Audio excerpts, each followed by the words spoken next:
First, look at Brad Pitt as Cliff Booth as new Fincher film begins. David Fincher and Brad Pitt are together again with a sequel to Once Upon a Time in Hollywood, written by Quentin Tarantino and directed by David Fincher. Just Jared has the photos. You can go find them there, but here's just a sampling the cast. Scott Caan, Elizabeth Debicki, Yahya Abdul-Mateen II, Carla Gugino, Hope McCallany, J.B. Tadina, Corey Fogelmanis.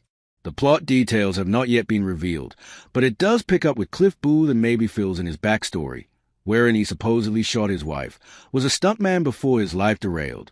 Maybe Kate Russell will make an appearance in his hilarious wife. Brad Pitt is glorious in Once Upon a Time in Hollywood, winning an Oscar for his performance. I love this movie, and while I hear people carping about the wig on Brad Pitt, to quote Caddyshack, you'll take what you get and like it. But my first thought was 1980s a stuntman. The point is to make Cliff Booth look like a man out of time, trying to keep up with the times.